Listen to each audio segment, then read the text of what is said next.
Nabwego Pastors Appreciation Day uyurakoleka seseme ya ATC Jumamosi gitariki 13 cy'umutinyoyo w'ikomina kabere ngo chakira chinse isoto cyamambea nona ariko barigania mwensi abatengeri n'abategereri b'Ensoko TV sogo yituko lya Thanksgiving erabe kitariki 13 lya ATC hange ni skuru yaito yabamura ya Kisi School ninchoneke Pastor Nixon Matara niga gukorigania somo ryo Thanksgiving nabwego Pastors Appreciation Day uyurakoleka seseme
Karibu sana ili wapate kumsifu Mungu. Baada ya Kayole tunaingia Dagoretti Central. Asante.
ase miziki yabagaka eli abantu bakonga kongire chinengo chacha kiriko choga ya rumba.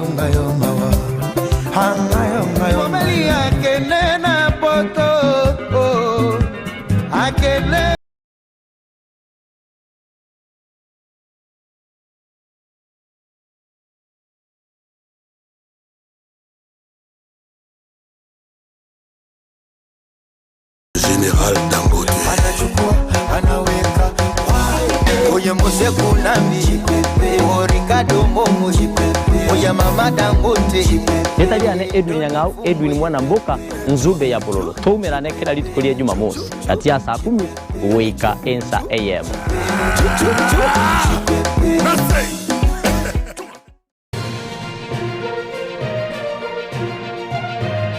Eye Nensoko TV Oboroso Bumugusi.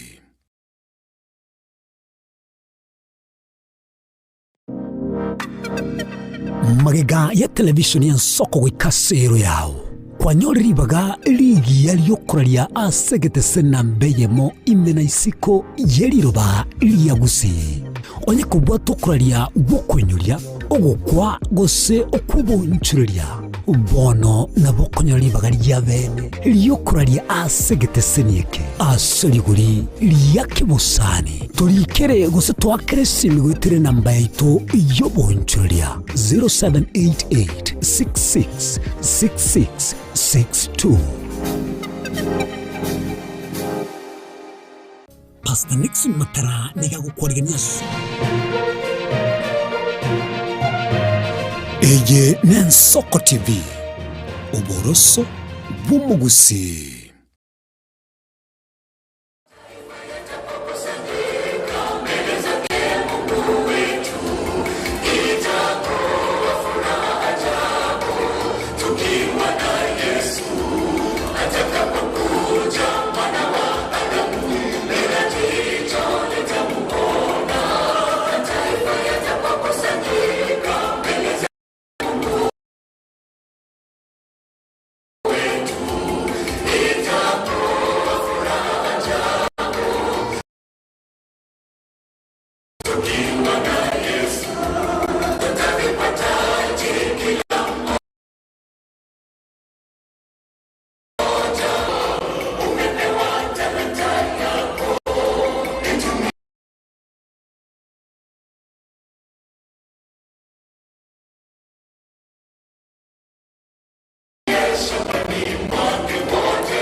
Sasa umewadia ule wakati mzuri tena yule wakati music. Sasa wangapi ule wakati mzuri tena yule wakati music. Sasa wangapi pamoja nami wananisaidia kumkaribisha mtumishi wa Mungu Pastor Patrobas ili anisaidia kumkaribisha mtumishi wa Mungu Pastor Patrobas ili anene kwa niaba ya mbingu. Hebu nione kwa mikono wao kumkaribisha.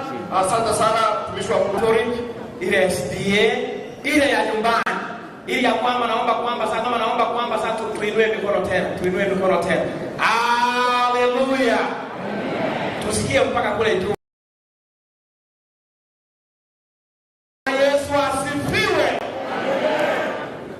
Nataka tuimbe hivi. Haleluya. Haleluya. Hiyo peke yake. Twende. Haleluya.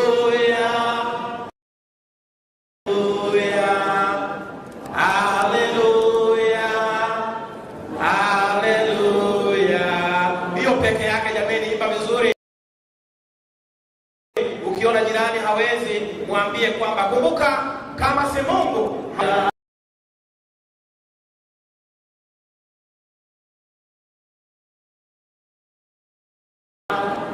Haleluya. Haleluya. Nataka kumshukuru Mungu sana kwa sabato ya siku ya leo.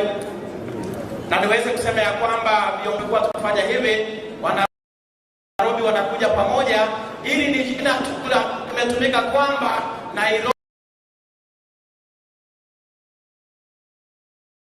Omogusi, lakini sabato ni ya kila mtu wa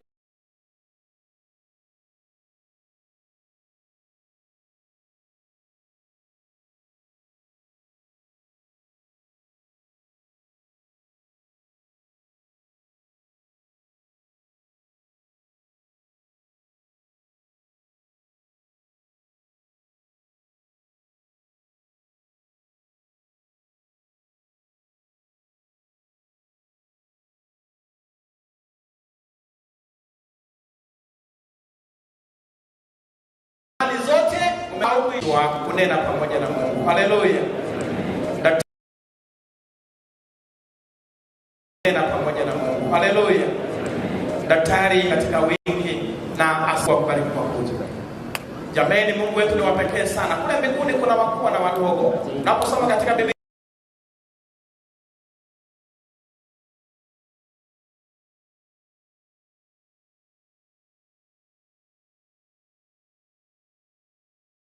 inasema ya kwamba katika nyumba kubwa kuna vyombo vya dhahabu na kuna vyombo vya fedha kama juu, wakaja kusikiza.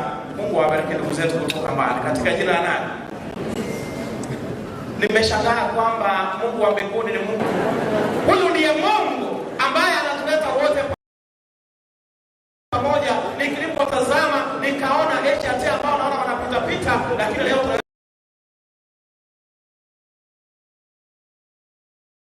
kuona kwa ukaribu. Mungu awabariki sana. Hii ni sabato ya kumtafuta Mungu. Ndio nasema sasa nataka kutangaza habari njema kutoka mbinguni. Kuanzia sasa Facebook weka kando katika jina la Yesu. Na tena nasema ya kwamba message naomba kwamba sasa simu yako tu itakuwa inaangalia mafungu tunaposonga katika jina la Yesu. Bwana asifiwe. Chisikieni miguuni pa Yesu sasa.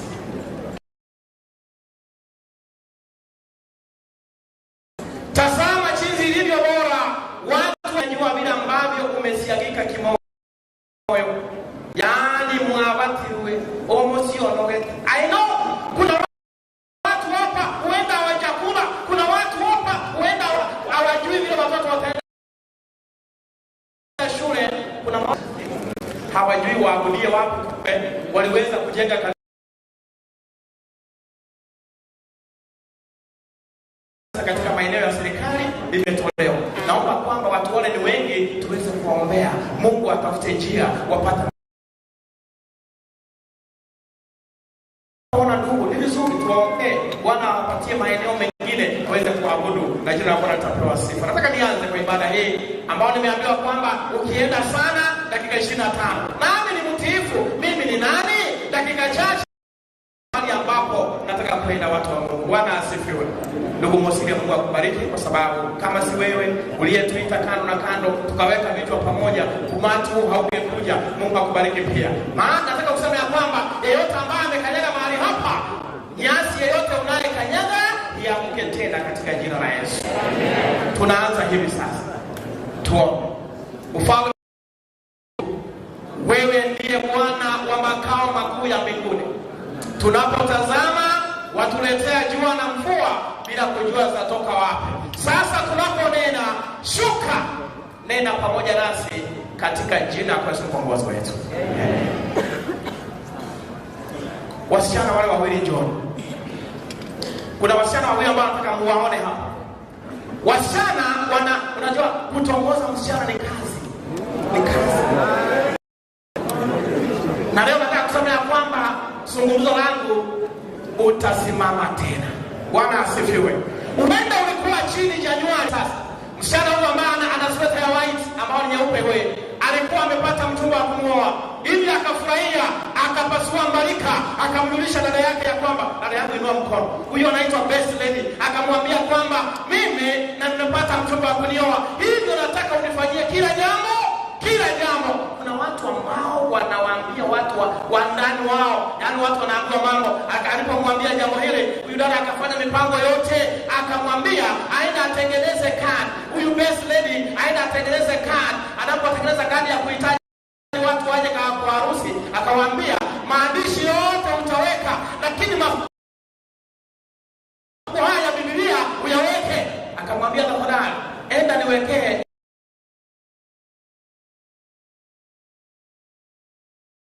ina 18. Nataka isome.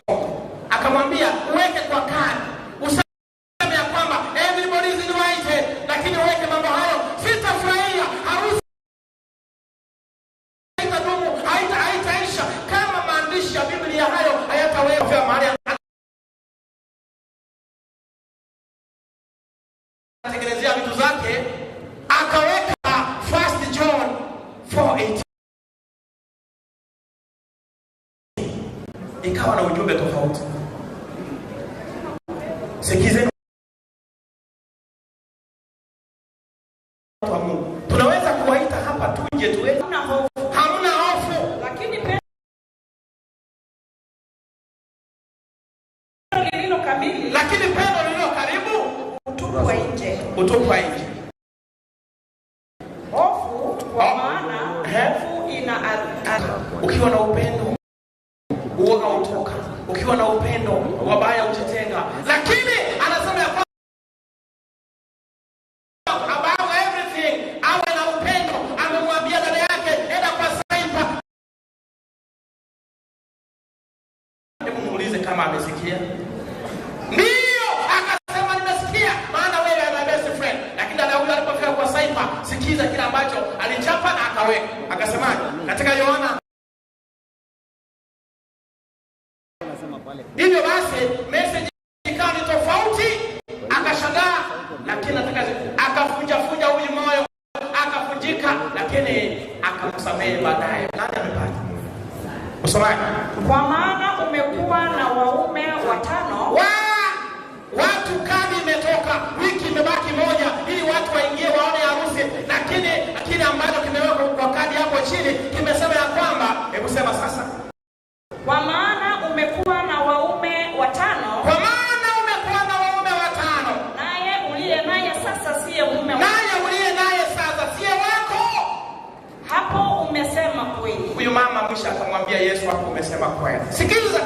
Message ilikuwa nzuri ya upendo, lakini hii mume ambaye alikuwa amemtongoza siku nyingi na amengojea harusi siku 3 iwe, akaacha huyu tena, akaachwa katika dunia kubwa kutembea. Dada yangu msamehe, maana hakujua kila anachofanya. Na umuha msamehe.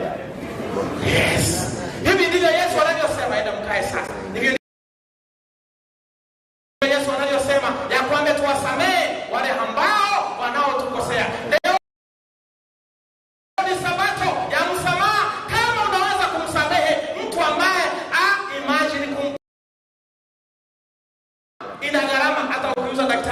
ina gharama. Unaanza kuchukua, imagine unampeleka kwa hoteli, anakula bila kujua ni ngapi ziko kwa mfano, na anamaliza na bado unamuuliza. Anashangaa, anaweza kupeleka hasara. Lakini sikizeni watu wa Mungu ya kwamba sisi ni watoto wa Mungu. Kile ambacho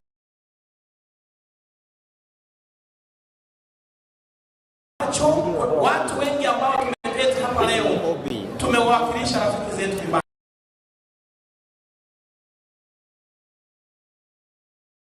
na huenda kwa watu hawajakuja.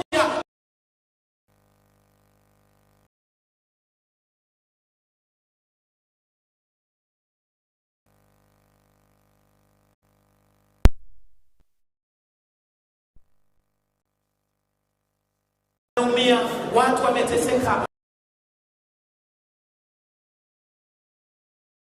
lakini Bwana atakupatia wako kwa wakati wake. Haleluya. Sababu ya siku ya leo nataka kuletea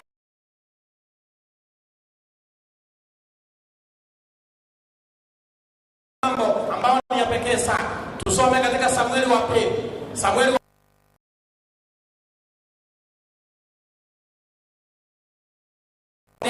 Waisraeli wangu wasogee. Sikiza kinachoandikwa katika kitabu cha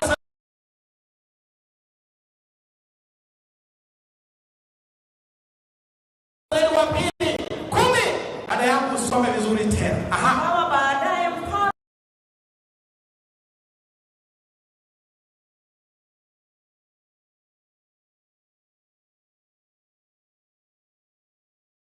wa wana wa Amori, ikawa mfalme wa Waamori, nimekatika moyoni, nimechanika moyoni, nimehuzunika moyoni kwa sababu ya rafiki yangu Daudi, rafiki yangu ambaye amekufa. Hebu nimtumie watu waende waweze kumfariji, waomboleze pamoja naye. Alafu kama babaye alivyonitenda wema mimi, kama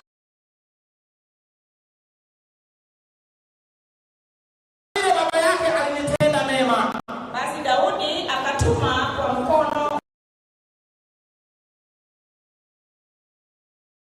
Tembeeni kwa madamu. Waisraeli wako tembea. Akatuma watu wanatembea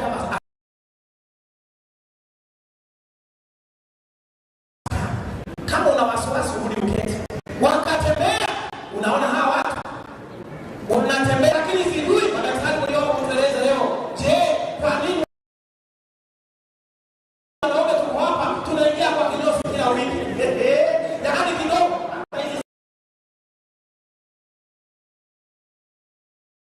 jamani, kila wiki naelekea. Lakini hawa utupe siri katika jina la Yesu.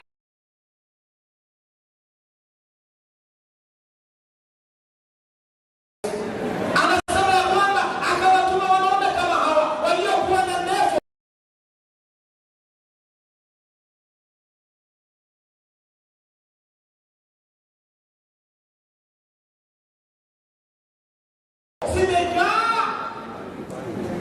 Siku moja nilikuwa mdogo,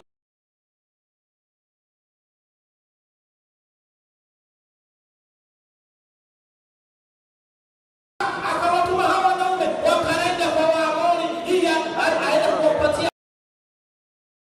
huyo kijana pole, akawapatia vyakula, akampatia farasi, akampatia majeshi, wakatembea waende kupatia. Wakaja watumishi wa Daudi katika nchi ya wana wa Amoni. Lakini wakuu wa wana wa Amoni, wakubwa wako na ndevu nyingi, wanatembea ni kama msitu, wanatembea wanakuja, hawezi ona macho, wametulia, lakini wako na vyakula ambao wameleta.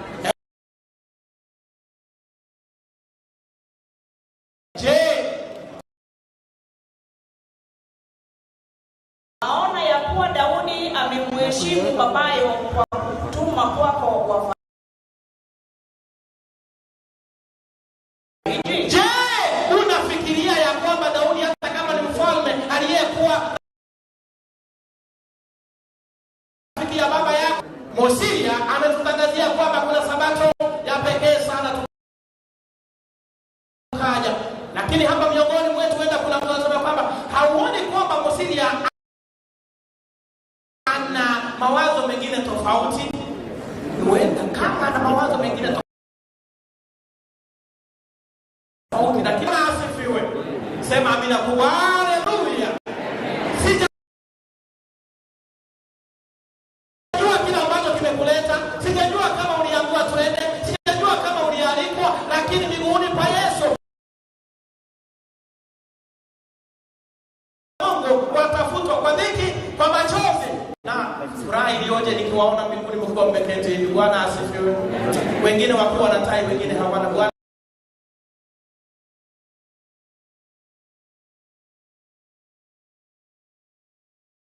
asifiwe. Wengine wakiwa na ndevu, wengine hatuna. Bwana asifiwe. Ni furaha.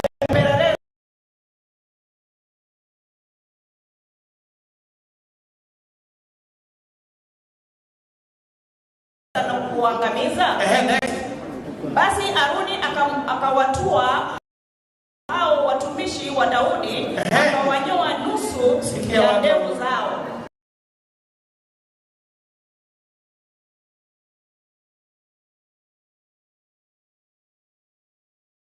Alinyolewa wote, kila mtu nusu, kila mtu nusu. Alafu wakafanya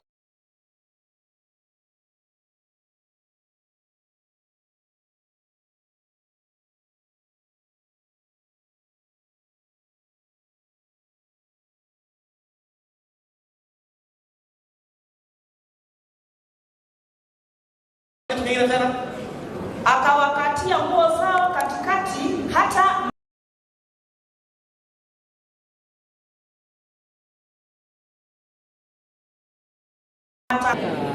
Jameni, mlipokuwa vijana mlitembea na ile ambao ilikuwa ni ya nini kule mtu wa ndisi. Amen. Unatembea suruali angaliana kwa kifua, hautaki kupinduka, maana ukigeuka hapa hakuna nini. Wanaona wakiwa wakaenda na mashimo, shimo imejaa nyuma.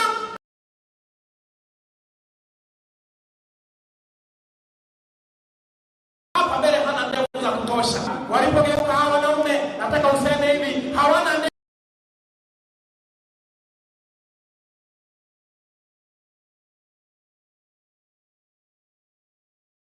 Zote sema hivyo. Hebu sema vizuri na wewe. Naomba kujibu. Hawana ndevu zote. Na ndevu haiwezi kumea kwa siku moja. Kaeni hapo Jericho mpaka mumee ndevu. Bwana asifiwe. Nimependezwa sana. Akawaambia kwamba wakae Jericho, wangojee ndevu zimee. Je, kukaa Jericho kuna maanisha nini? Kama ni aibu, hebu tembea kama watu ambao kuna aibu wengi, mkirudi mahali ambapo mlitoka. Tembea kwa aibu ndogo, kwa aibu ndogo.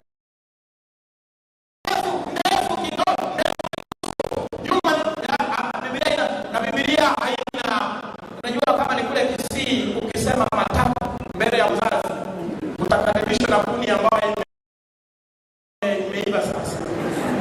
Kama okay, nikisema matatu utakusikia. Mkisii hawezi kufungua mdomo. Anajua kama hawezi, lakini hiyo ndio heshima. Walipoenda nyumbani wakawa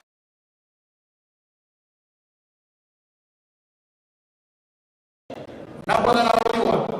Ngoja mkono wa Mungu mpaka ubarikiwe. Haleluya. Mambo yasipoenda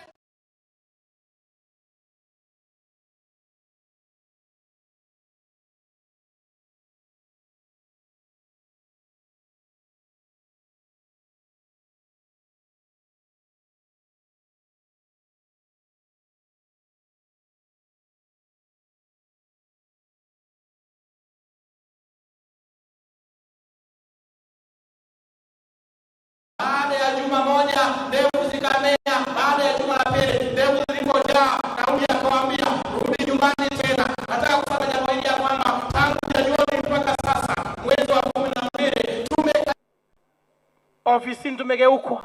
lakini tuseme hivi ya kwamba Bwana amekwambia ngojeeni Yeriko, mambo yatakuwa sawa. Bwana asifiwe. Utasimama tena, ndevu zitamea, hapa utafunikwa uchi. Kama umeingia kwa hii hall ukiwa na aibu, hautarudi nayo katika jina la Yesu. Bwana atakufunika, Bwana atakutendea mema, Bwana atakujalia mema, Bwana atasimama pamoja nawe, maana ni Mungu anayetutegemea kwa kila jambo. Nataka uangalie katika kitabu ambacho tumeona wanakwaya mkiimba Methali 25 fungu la 20. Nataka uangalie, unapoona kwaya ikiimba, tega sikio, maana kuna kitu ambacho kinatokea katika Methali 25 fungu la 20. Kuna jambo limetokea. Watu wamenyolewa ndefu, wakaenda, wamepewa matumaini ya kuishi tena. Ndugu yangu, najua umedharauliwa, najua you've been rubbed in a wrong way, mambo hayaendi sawa, lakini mwambie Mungu, nipe nafasi ya kungoja. Bwana asifiwe.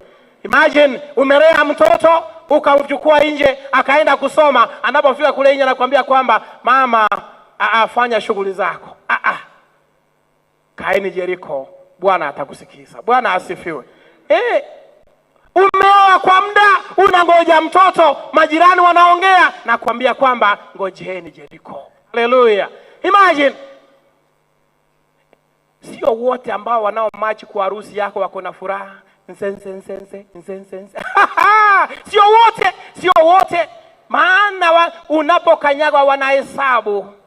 Lakini baadaye Mungu anakuambia ngojeeni Yeriko. Mafungu yangu mawili ya kumalizia ndio haya.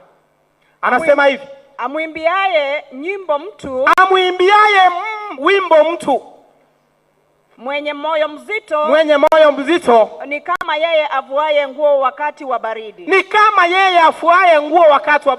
Ni kama siku juu ya magadi. Sikiza, tutumie huyu ndugu yetu ambaye kuna kamera. Unaona bila kuna jacket wakati wa baridi. Anasema ya kwamba waimbaji wanaposimama hapa, mimi ninapohubiri hivi, lakini wao wanaposimama hapa kuimba, kuna kawimba ambao kanaweza kukupepeta hapo mahali upo. Kama ni kawasherati, kana kufieka, kana kushungusha, mwisho unamwambia amen. Lakini mimi mchungaji nikiongea unasema wewe umenionea. Lakini wimbo unamtengea, anasema ya kwamba amwimbiaye mtu ni sawa kumnyang'anya huyu jacket wakati wa baridi, ama ni kama kutia kidonda kigeni chumvi. Ni wimbo ama ni kuruka? Utaruka. Umeona kidonda ambao ni kigeni, ukiweka chumvi juu yake mtu uruka. Hivyo ndivyo nyimbo hufanya kazi. Hivyo kuanzia sasa mpaka tumalize jioni, jameni, naomba ya kwamba njooni na vidonda vyenu vitatiwa chumvi na uimbaji katika jina la Yesu. Huyo ndiye Mungu ambaye tunayemtegemea katika kila hali. Fungu lile ambalo tulianza nalo nataka tumalize nalo. Zaburi 68 fungu la 19. Ina jambo ambalo ni ajabu sana, inazungumza mambo makubwa ya kwamba tunakamtegemea Mungu. Anasemaje msomaji? Na ahimidiwe Bwana siku kwa siku. Na ahimidiwe Mungu siku kwa siku. Atuchukuliaye mizigo yetu. Anayetutwika, atubebeaye mizigo yetu. Mungu ndiye wokovu wetu. Mungu ndiye wokovu wetu. Ninajua mizigo ambayo umebeba. Ninajua uzito ulio nao. Huenda ni wewe tu firstborn kwenu. Ile mshahara wa shilingi 20,000 unaugawa mpaka huone kitu. Ukirudi ndani ya nyumba mume anakuuliza, na wewe mke anakuuliza, wewe ni mume sasa? Siwache hiyo kazi. Lakini unapoamka asubuhi tena unachochewa kwenda kazini. Ukienda barabarani hakuna mtu wa kukubeba bure, lazima ulipe. Ukienda kazini, wanaume wanaoishi Nairobi, jameni, wanaokula lunch ni wachache, lakini katika jina la Yesu Bwana awabariki katika jina la Yesu. Na pia kuna wale ambao kuna vitambi lakini hawakuli lunch, Bwana awaenemeshe kabisa. Hapa anasema ya kwamba anabeba mizigo yetu, anatembea nayo. Mtwike mizigo hiyo katika jina la nani? Nani pamoja nami angesema ya kwamba Bwana nimekutwika mizigo yangu? Tusimame juu ili mtwike. Na kweli vile umeinua mkono, mtwike. Kama ni ndoa haifanyi kazi, mtwike. Kama ni kazi unatafuta, mtwike. Kama ni chochote mtwike. Kama ni mahusiano mtwike. Kama ni njaa mtwike. Leo tumekuja siku ya kumshukuru Mungu ya kwamba hata kama tunayapitia yaliyo magumu, bado Mungu ni Mungu wetu. Nataka ndugu Risiki anapotumalizia wimbo wake nikiomba atumalizie, ni ya kwamba Mungu wetu ni wa pekee sana. Muambie, na kama hujaokolewa ndugu yangu, usije ukasumbuka sana. Chukueni nafasi, enda kanisa lako, amini na Mungu atakushikia mkono. Unajua ninashangaa kama wewe utabaki wapi na kila mtu ameamini na kumjua Mungu. Naomba kwamba tuombe sasa kipindi hiki pia viongozi wetu mnaotuongoza, hata kama mnaona tunaongea vipi, tunajua mizigo mlionayo. Mnashikilia Kenya nzima kwa mabega. Na hizo ofisi jameni wanaingia na kutoka. Sijui hawa wakubwa hawana privacy. Hata usiku wanaulizwa. Nataka tuwaombee kwamba Mungu abebe mizigo yenu katika jina la Yesu. Ili ya kwamba maamuzi mnaoyafanya Yesu apewe sifa kwa kila jambo. Bwana asifiwe. Na pia tuseme ya kwamba wanaoingia katika maofisi yao yenu yawe wanania mbaya ama nzuri, Bwana awasimamishe katika jina la Yesu. So naomba ya kwamba viongozi wetu watakuja hapa. Tutafanya maombi ya pekee. Tuwaombe. Wanaobeba ni makubwa, ni vile tunawaona jameni, ni vile ambavyo yaani jameni nataka kuombea kwamba kama wewe ni kiongozi, wewe ni MCA, wewe ni chairman wa kitu, njoo tuwaombe. Mkija kanisani mnaombewa ili Bwana awasaidie. Mfanye maamuzi, na pia tunapowaombea katika mazungumzo yenu kule nje mnapoyazungumza, kumbuka kwamba tuliwaombea katika jina la nani? Msitusi watu. Wabariki watu. Waombee mema. Na mkiona watu wamepungukiwa wasaidie, kasi ya Mungu iende mbele katika jina la nani? Basi viongozi, daktari mama hapa, songeni hapa. Daktari, wewe ni mshiriki wetu, unajua unaongoza dada yetu, namwambia vile tunafanya kwetu. Bwana asifiwe sana. Viongozi wetu waje. Kama wewe ni kiongozi, niliona mmoja akisema ya kwamba mimi ni kiongozi wa nyumba 10 na hata hamunioni, njoo. Bwana akubariki.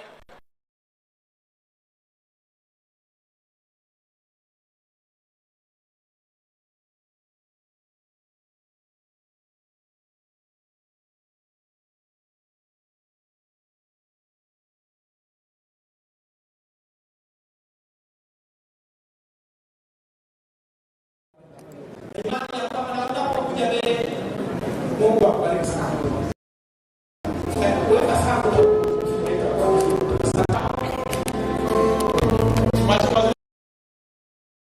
mke mara moja.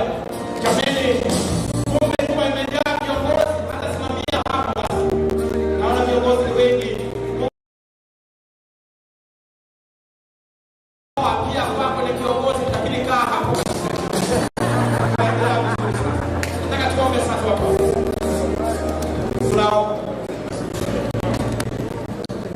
Mtakatifu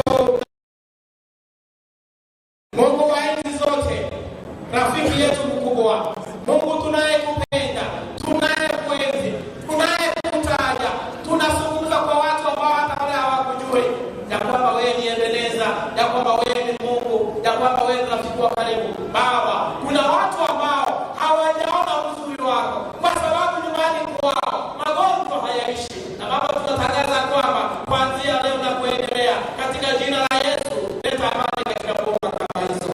Baba, tunaomba ya kwamba kuna vijana, kuna wazee ambao wamejeruhi mahusiano hayajasimama, katika jina la Yesu, pela kila mmoja aliye wake ikiwa ni mapenzi yako. Baba mwema, tunajikabidhi mikononi mwako, tukileta viongozi wetu hawa ambao wamekuja, Daktari Ugamba, dada yetu Mdoni, ambao ni viongozi ambao uliona kwamba ni wakati huu tuongoze. Baba, tunakubali katika Waebrania 13 umesema ya kwamba tuheshimu mamlaka. Sasa tunawaheshimu, sasa tunaweka mikononi mwako. Baba, tunasema ya kwamba wanapofanya maamuzi makubwa wasaidie kuamua, kwa sababu wewe ni Mungu. Chini yao Baba, kuna wengine ambao wamekuja nao ni viongozi katika ngazi tofauti. Tunaomba katika sabato ya leo, sabato ya kukushukuru ya kwamba Mungu, kumbe tuna viongozi wengi kiasi hiki. Na Baba, katika wingi wa viongozi ulio nao sasa, hebu tuone wingi wa mema utendeke katika nchi yetu ya Kenya, ambao nao ya kwamba ni bottom up economy, ya kwamba Yesu waweze kutuinua, waweze kutusaidia, waweze kutembea pamoja nasi. Na Baba, wanapotufikia sisi katika ngazi za chini, jina lako litukuzwe. Simama pamoja nasi Baba, tunaomba ya kwamba kuanzia sasa, kumbuka hawa ambao tumeombea, kumbuka familia zao, kumbuka watoto wao, kumbuka wake zao, kumbuka waume zao, kumbuka mali yao, kumbuka wanapotembea, kumbuka wanapofanya kazi maofisini. Baba, furaha tulio nao ni kwamba ingekuwa bora hawa wanaokujua waongoze vyema, jina lako litukuzwe.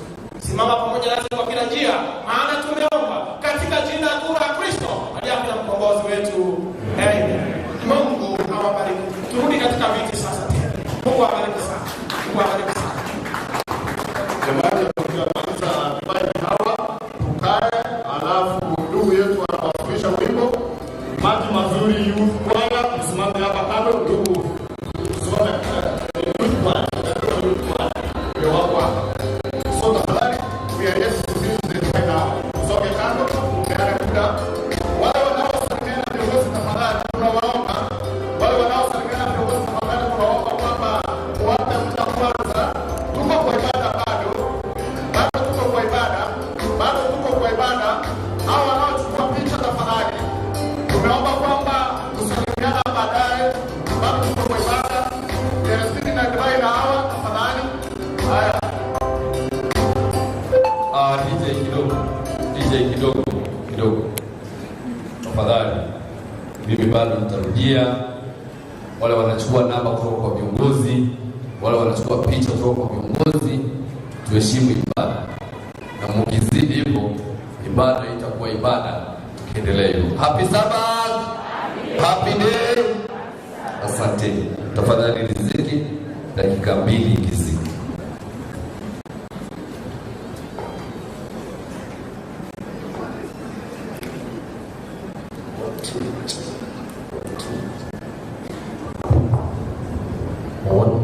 Happy Sabbath.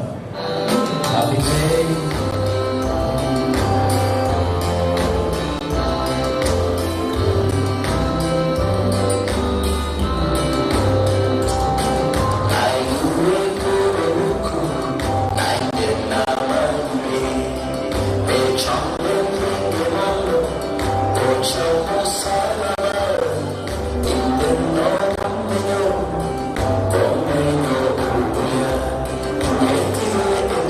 Thank you.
wamekwenda maji, twende kwa haraka pulpiti, mara wajamaliza. Jamani, muda kwaya ni nyingi sana. The pulpit team I not done. Now, Pastor Anderson.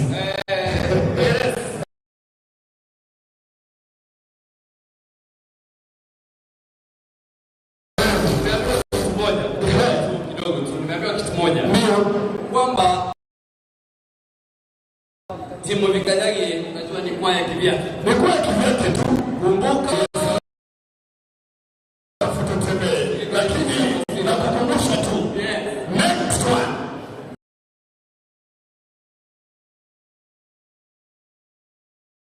Kasarani jamani, hiki tumeshinda hapa ndugu wa Syria. Hakuna mtu anayo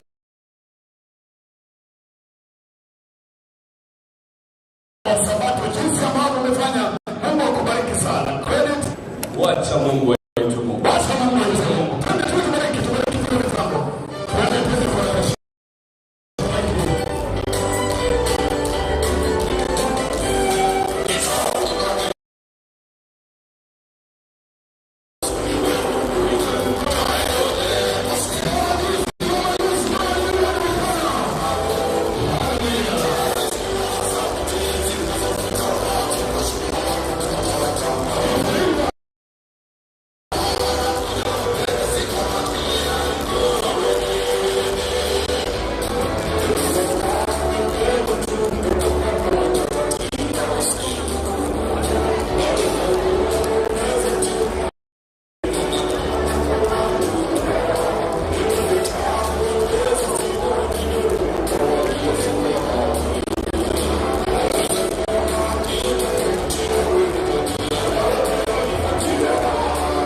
Eye Nensoko TV, Oboroso Bumugusi.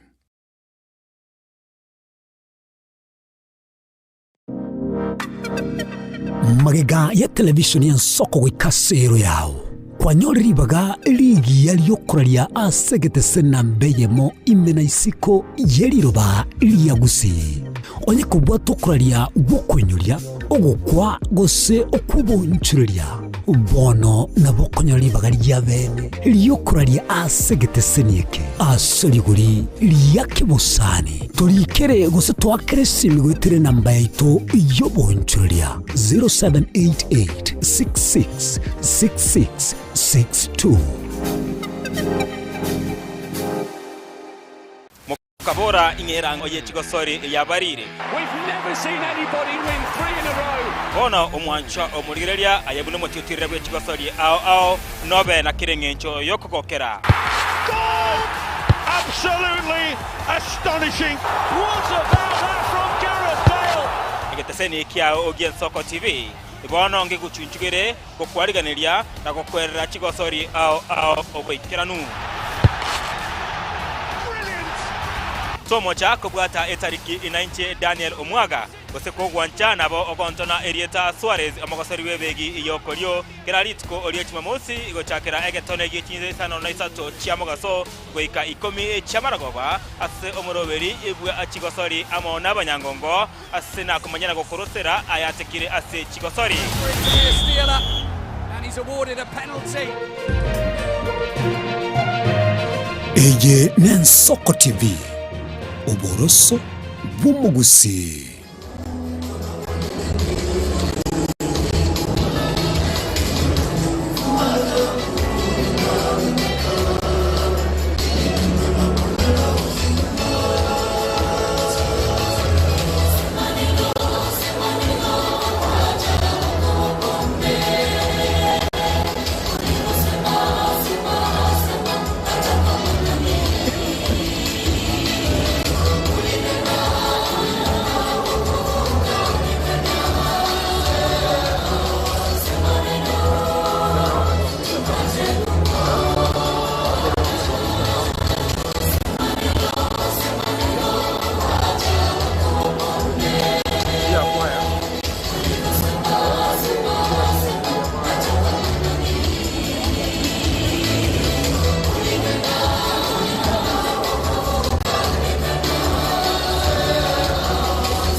Asante kidogo wasichana songa hapa karibu hapa. Hii ndio kwaya ya mwisho alafu Edel. Tulikuwa tunamgoja waziri arudi ndio tuweze kumfanyia ombi. Na waziri amerudi. Simama hapa. Kuna mchana mdogo sana. Tunasema talanta tunapoikuza kanisani basi tunaipata kibali. Kweli kabisa. Wacha afanye mambo. Hapa kwenye ratiba ya waimbaji na wanakwaya tulizingatia watu wote. Ina the disabilities wako ndani ya nyumba na wako na wimbo special ya bebe. Na hao wamesoma kwa mbele. Utasikia beza hapo, utasikia soprano, utasikia tenor. Haya, wapi yule mtoto? Kanyaga mbele mama. Mtoto huyu ameimba YouTube anaongoza. Twende.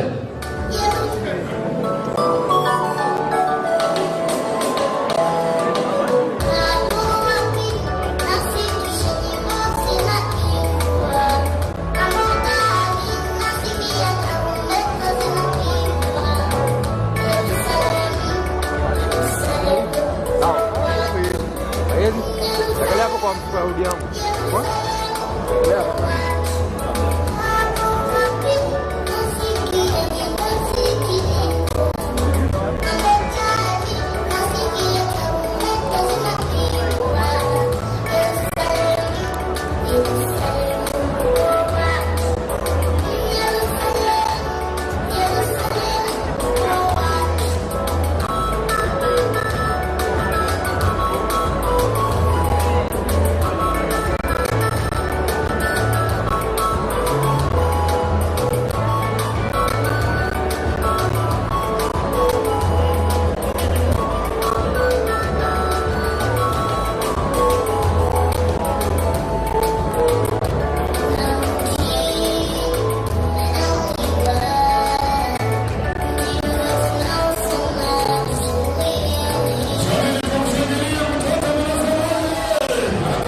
Ladies and gentlemen, right down stage and bringing to us echoes of the glory, bringing some item. Then after that, my MC, and of course my former Nyakundi, tutakuwa na Nairobi Central Possibility Ministry. Wako pale au pia watuonyeshe nyumba zao tayari wamesimama. Twende tubariki.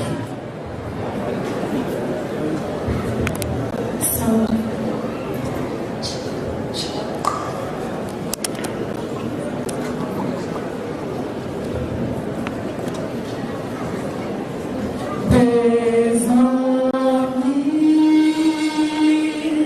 standing up for the right unless you gotta stand up against the wrong. Tell me how you gonna ever stop or being weak unless you make your mind up to be strong. Well, you gotta do right, 'cause even below.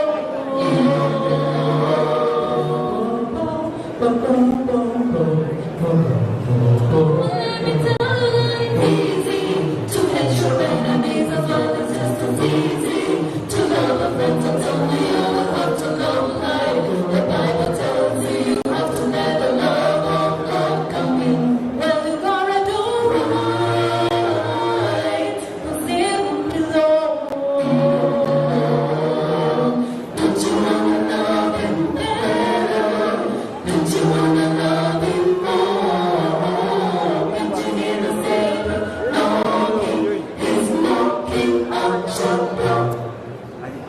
When don't you wanna make haste to reach your makeup before you got to deal with the undertaker? They will take you right now. If you're willing, don't you know the Bible is fulfilled? Well, you gotta do right, 'cause it will be low. Well, you gotta do right, 'cause it will be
in the morning.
Kindly kumbuka ulikotoka song.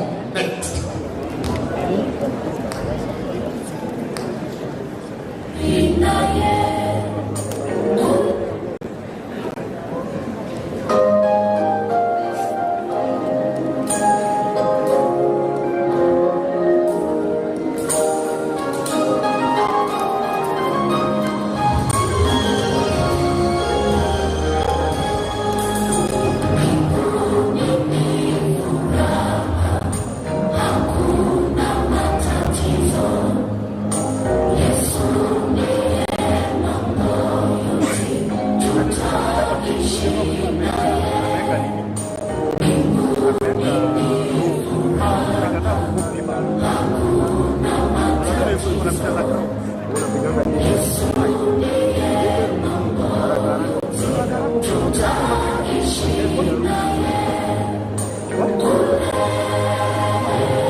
Asante sana kwa makanisa zetu siku hizi. Kuna hii idara inaitwa Adventist World Gospel Ministries.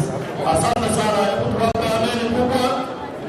Sasa tumefika mwisho wa Divine Hour ambayo tulikuwa tumeshirikiana hapa mbele. Tumepata mkate wa mbinguni, tunataka kurudisha kipaza sauti hichi kwa waendelezaji wa program, lakini kwa vile waziri yupo hapa na Geoffrey Musiri ambaye ni host wetu, mzee mchungaji akiongea alianza na kufanya ombi kwa ajili ya kanisa letu la Makongeni. Naelewa kwamba wewe umekuwa mtoto katika hii kanisa, na kuna hakika kuna kanisa umechanga tangu ulikuwa mtoto mpaka leo bado haijaisha. Unajua vile tunajaribu kujisumbua kuchanga. Unaongea na rais kila siku, Musiri anaongea na gavana kila siku. Tunaomba kwamba kwa mkono tu wa kushoto, ndio kule tunatoka tunaomba na mkono wa kushoto kwamba muongee na hao viongozi wapate mahali, wale ndugu zetu wapate kupata mahali wanafanya ibada. Sisi tungeomba hivyo tafadhali. Kwa vile Makongeni ukienda pale wanasema is the home of music. Ikipotea muziki utapotea na watu wengi watapotea. Mungu awabariki jamani. Mzee Patoba kuja ufanye ombi ili kwamba tufunge ibada hii. Bwana asifiwe.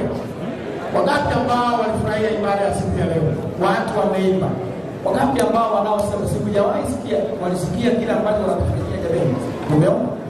Mbinguni kama hawa wataingia, wewe ambaye huwezi hata imba jamii fanya kazi. Bwana asifiwe. Tangazo langu kutoka mbinguni la mwisho ni kwamba wanaume in the house, all men in the house, tumieni miogo, tumieni unga uji wa wimbi, ili ya kwamba tunapoombea tupate watu ambao wako na nguvu katika jina la Yesu. Bwana asifiwe. Aibu ndogo ndogo ishe katika jina la nani?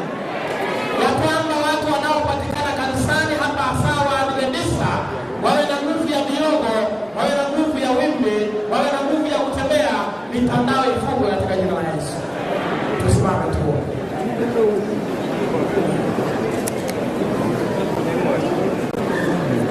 Mfalme na Baba yetu ishiye juu mbinguni, tena tunamwomba shukrani. Tumesimama zote kwa miguu yetu tukisema ya kwamba Mungu umenena pamoja nasi, kwamba tunaweza amka tena wakati ambapo tumevunjika moyo,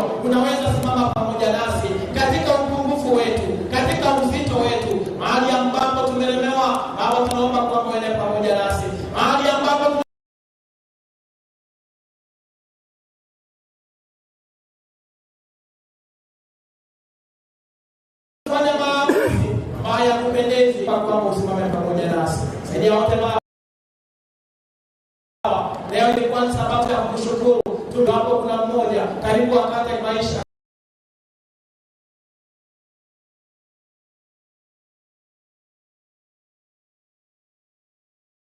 Ya maisha. Hapa tunaomba ya kwamba muinue tena. Tunamame kanyama na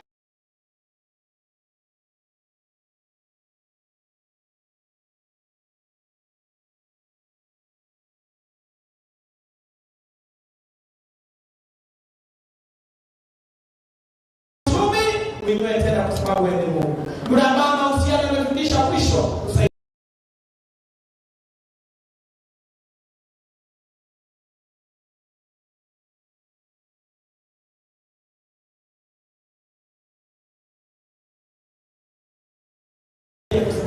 Anaweza kufanya makosa. Sasa ndio tumeanza. Hapo tunakualika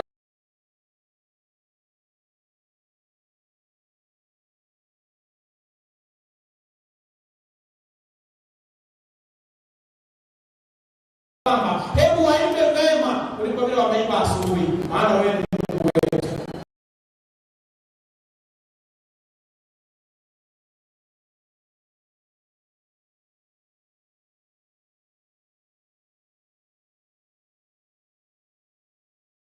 Kila mmoja wetu walio na part of the program, ladies and gentlemen, boys and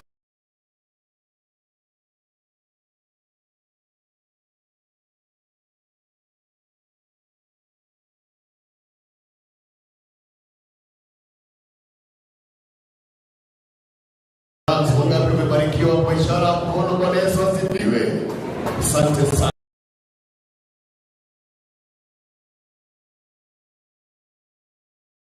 Naomba sasa niseme hivi kabla niketi. Mungu akubariki sana tunapo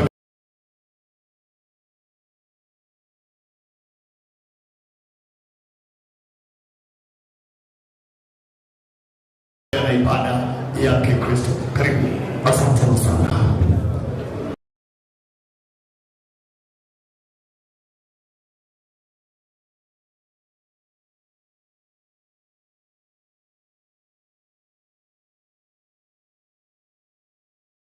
Wale wamepiga kelele pale nyuma, tupewe microphone nzuri hapa.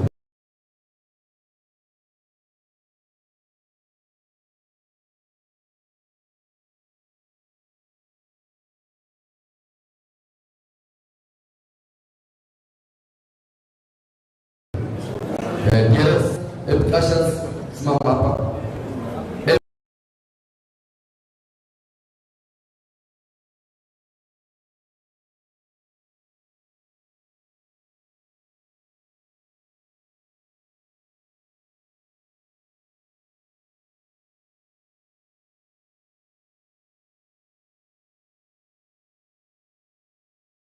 Ushers, simama hapa kwa haraka zaidi.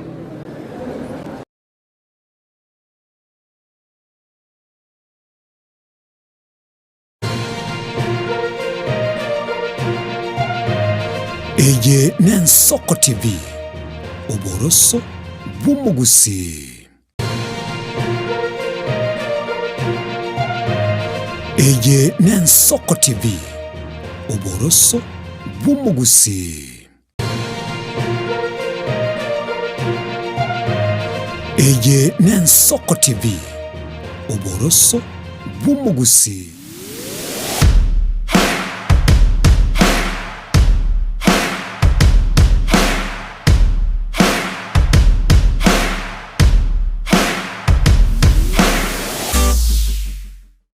Mukabora ingerango oye chigosori ya barire. We've never seen anybody win 3 in a row.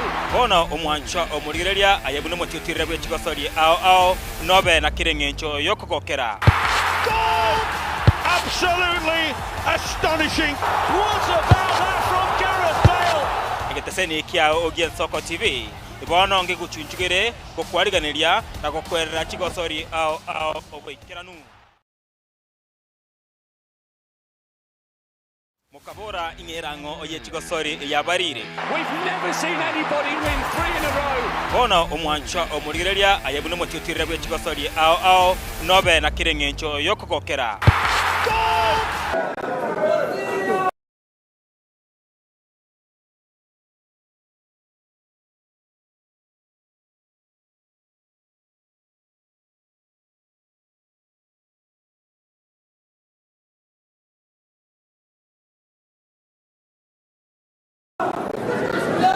Nichukue fursa hii sasa, Bwana Yesu asifiwe.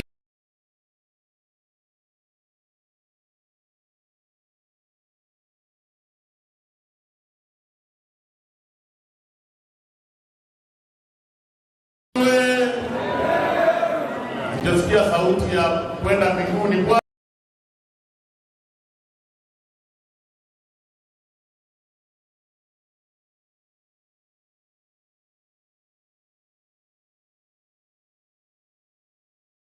asifiwe.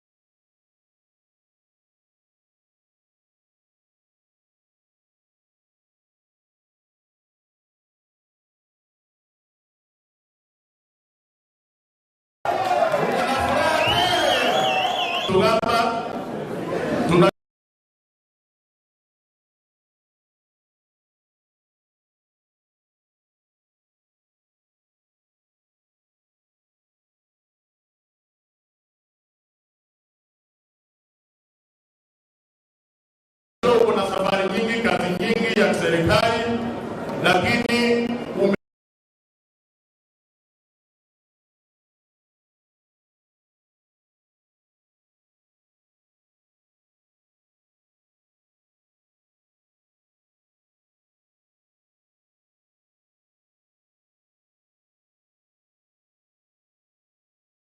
kuja kusimama pamoja na watu wa neno la Mungu liletwe katika ukumbi huu.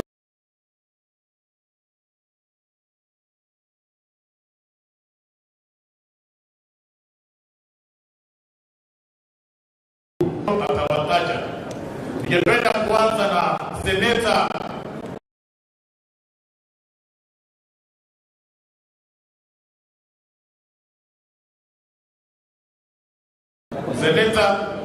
Mongare Wokomo kutoka Nyamira ako hapa.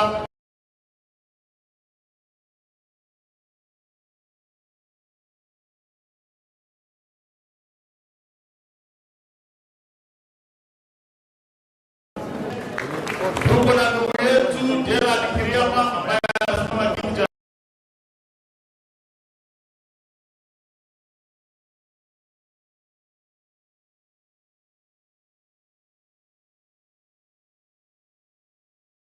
Nairobi West. Tuko na mkubwa wa vijana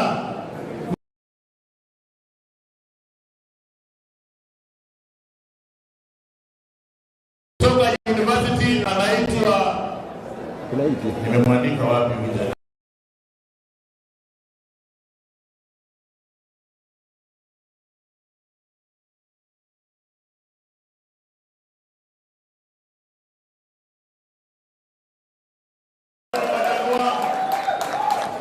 tuko na mheshimiwa Otachi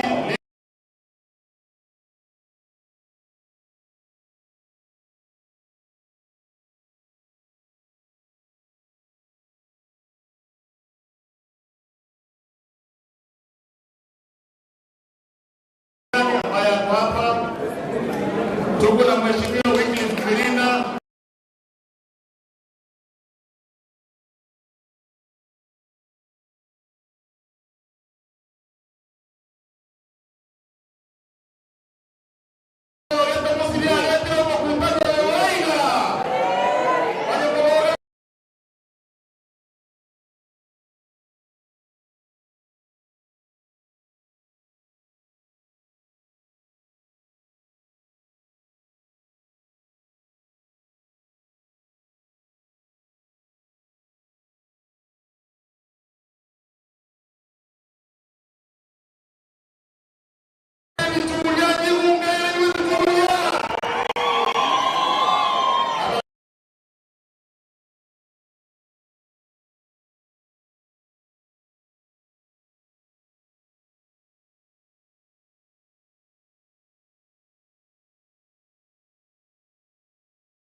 Mary Mtoni,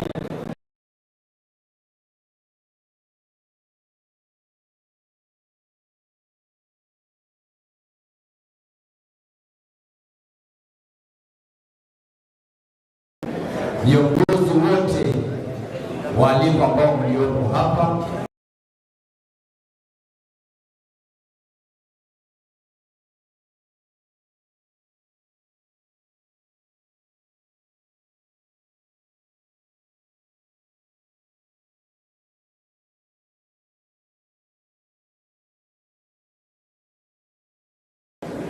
naona mheshimiwa ambaye ni colleague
uniruhusu watambue pia kuna wale ambao wali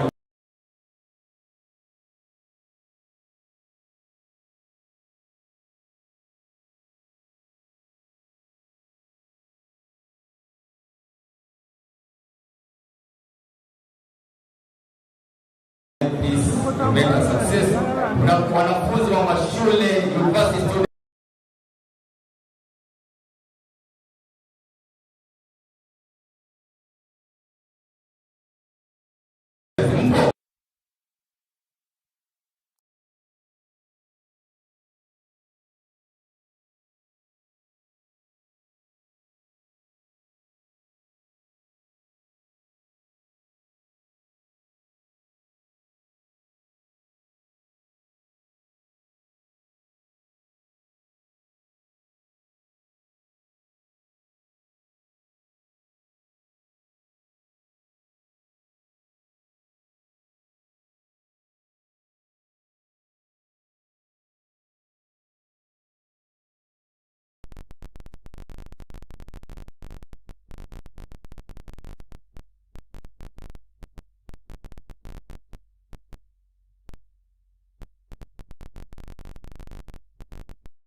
Mgamba.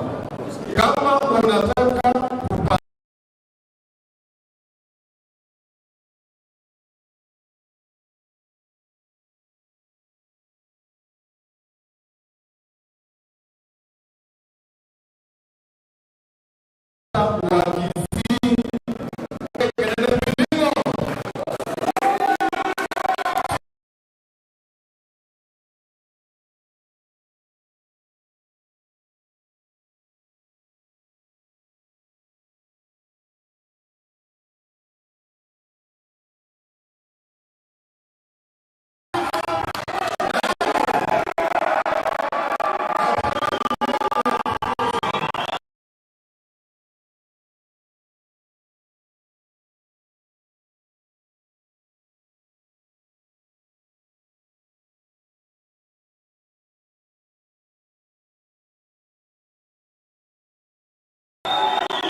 Eye Nensoko TV, Oboroso bw'umugusi.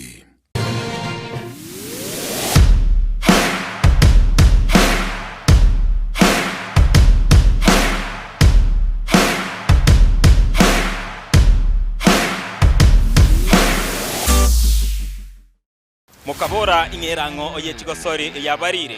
We've never seen anybody win 3 in a row. Bona omwancho omurigereria ayebune motitire bwe Chigosori ao nobe na kirengencho yokokokera. Goal! Absolutely astonishing. What about that from Gareth Bale? Ngeteseni kia Ogien Soko TV. Bono nge guchunchugere kokwariganiria na kokwerera Chigosori ao obwikiranu.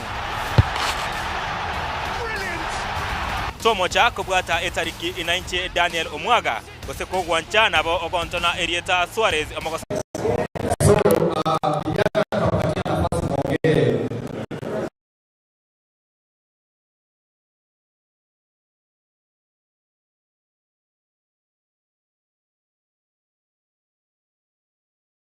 Waziri akimaliza naomba usajili. Tuna kiongozi ambaye ni Sokoro, kiongozi wa vijana.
Najua wataniuliza kwa nini waliorganize tutafanya kafika ili wajafika.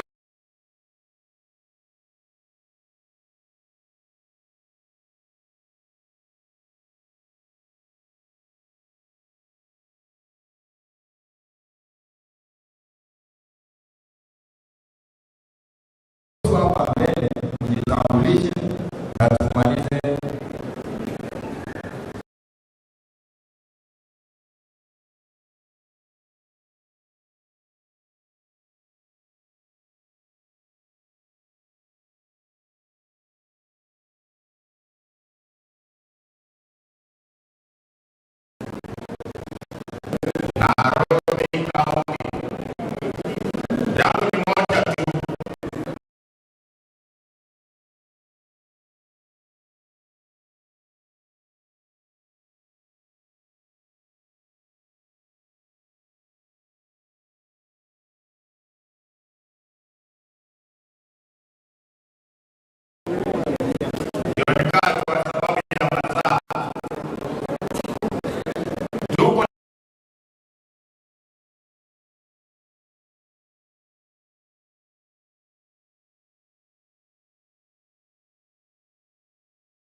Na mimi kama kiongozi wa Nairobi watatumia serikali za Tanzania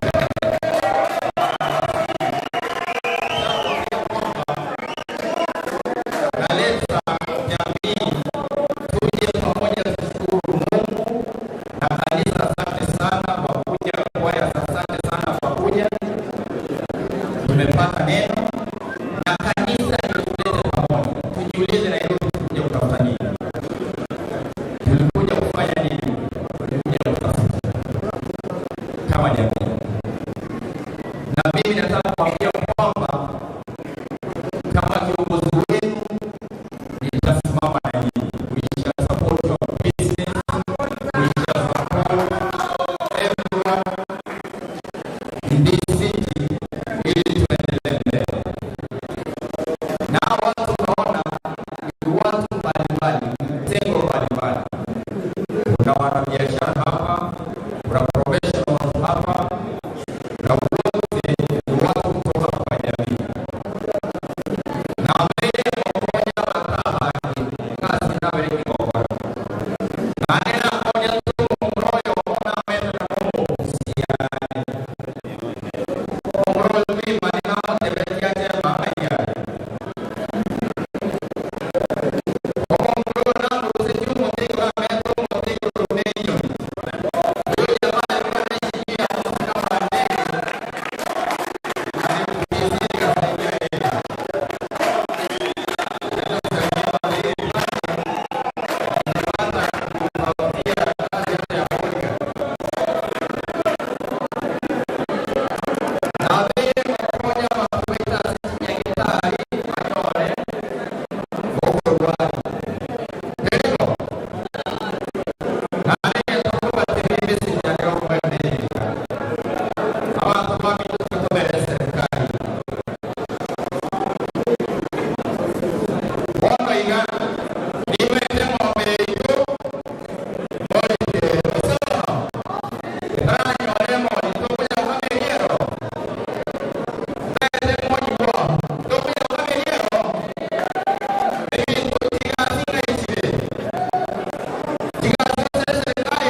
shukrani ya mwisho wa mwaka. Na ya kusema kwamba mimi si mgeni sana kwa sababu naona hata venye nimevaa, kwa sababu nilikuja hapa kama niko Asha ndio twende mbinguni pamoja. Na ni kwa sababu pia mimi nilisomea pale baba. Mimi ni sababu si sababu. Si mimi ni wewe sasa. Kwa hivyo si mgeni sana kwa hii kanisa na nimeshukuru sana sana.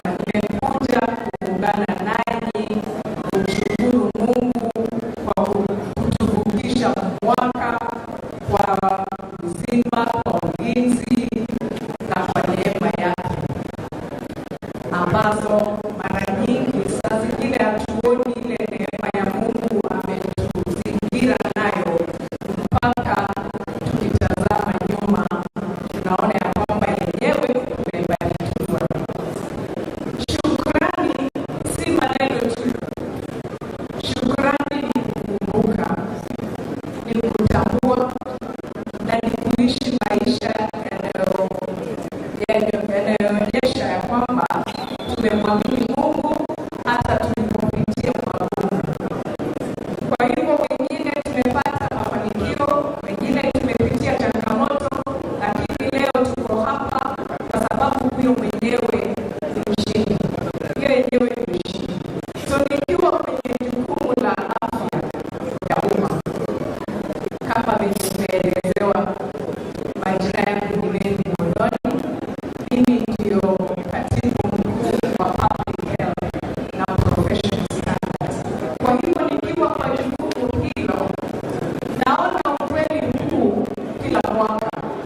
Afya ndio msingi wa kila kitu.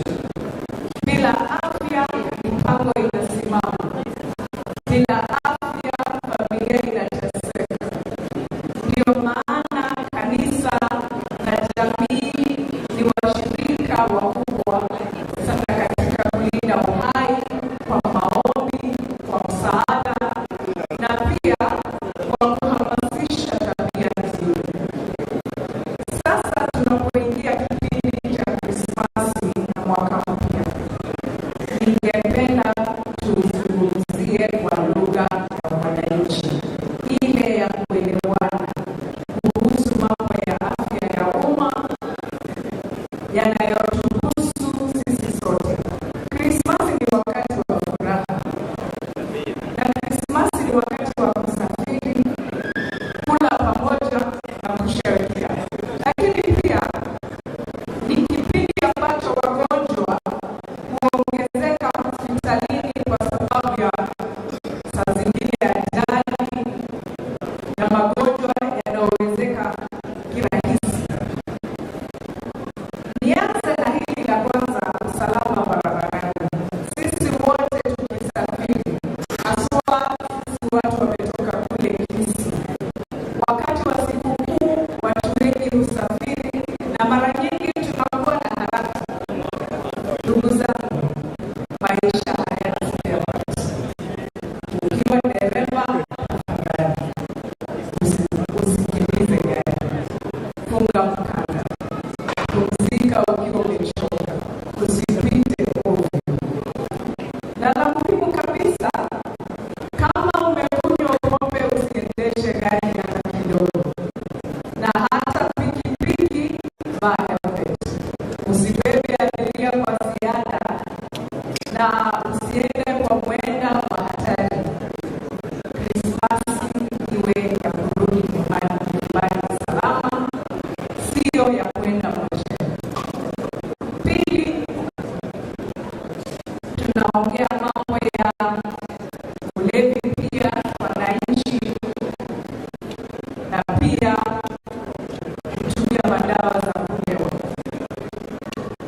Nasema ya kwamba hii italeta ajali, vurugu kwa nyumbani, mapigano, ukatili wa kijinsia na mambo mengine mengi, na magonjwa ya ini na presha kupanda ghafla. So tukisema kwa wazazi eti ya kwamba tuongeleshe watoto wetu, na waziri wa education ambao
jamii. Ndugu zangu, dawa zichukuliwe kama kawaida. Mtu wa presha asije akapatana na chumvi na mafuta ovyo ovyo, na pia kwa sababu ni sikukuu, nasema nitaanzia Januari. Tafadhali, haya yote kwa kifupi yanatufundisha kitu kimoja: sikukuu nzuri ile unayosherehekea ukiwa hai, ukiwa salama na pia mwenye afya. Serikali inaweza kuweka sera, hospitali zinaweza kutibu, lakini uamuzi wa kwanza uko kwa wananchi, uko kwako, uko mikononi mwako, mimi na wewe. Na kanisa pia lina nafasi kubwa sana hapa. Tuwe sauti ya busara, tuwasaidie vijana, tuwasaidie wazee, tuombe na pia tushauri kwa upendo. Tukiokoa mtu mmoja dhidi ya ajali, tumesaidia familia nzima. Tukiokoa kijana mmoja dhidi ya ulevi,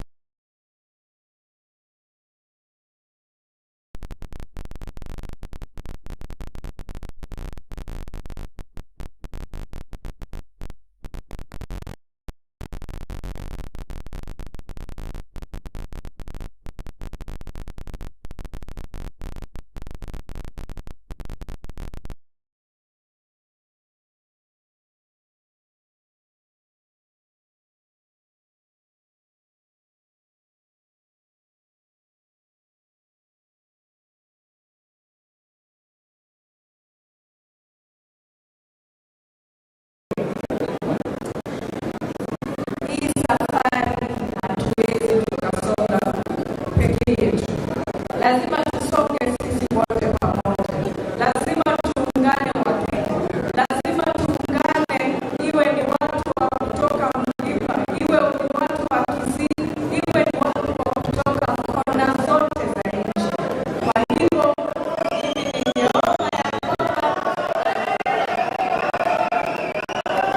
mimi ningeomba ya kwamba tushikane mkono, na ningeshukuru pia kusikia kwa sababu ya kufanya hii sherehe mwaka. Mimi nimekuja ana kwa ana na nimefurahia kwa sababu tutaendelea kushikana mkono.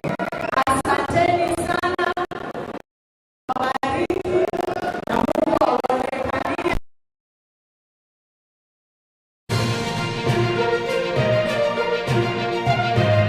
Eye Nensoko TV. Ubo.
Nimeona talents kubwa hapa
as the President of the Republic of Kenya. Because when he came into office in 2022, he formed the Presidential Working Party on Education Reforms that went through the country and aligned the CBE system. And I want to thank each and every one of you Kenyans, because the day before yesterday, we were able to release the very first results of the Kenya Junior Secondary Education Assessment results known as Grade 9. Let me tell you Kenyans that result, out of the 1,130,000 students who took exams, who took the assessments, we only had 7 cases of malpractice and in only 2 subjects from 2 schools. For the first time, we had a clean result, and I want to encourage you and inform you that each and every one of those students is going to transition to grade 10 come 2026. And all those students, all those learners will be in class by the 12th of January 2026. Ile assessment kwa 4 levels. Level ya kwanza ni exceeding expectation. Ukiona exceeding expectation inamaanisha umefanya juu kabisa. The next level ni meeting expectation. The third level is approaching expectation. And the last level is below expectation. What is important with that system is that tutaangalia nguvu ya kila mtoto. Kwa hiyo unaweza kupata mtoto ambaye amepata approaching expectation, lakini kwa cluster yake expectation, lakini kwa cluster yake hapo na capacity ya kwenda kufanya pathway ya arts and sports. Kwa hiyo hakuna mtu ambao unaweza kusema ambao unaweza kusema ameanguka. Kila mtoto anaenda laini yake. The competition is between the child and themselves. So wale ambao wanashika kidogo kushika, mtashika polepole kwa sababu hii ndio mara ya kwanza kuwa na hii system. So we anticipate kwamba tutakuwa na challenges hapa na pale. So kwa sababu hiyo, ndio nataka kuelezea kwamba talents kama ya yule mtoto mdogo, now we encourage it. We build her in that pathway so that by the time anaenda kwa mkubwa, we build her in that pathway so that by the time anaenda kwa mkubwa anaendelea na yule kwa sababu anaonyesha kwamba kule ndio roho yake. Sio kama zamani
and get an injunction and say give that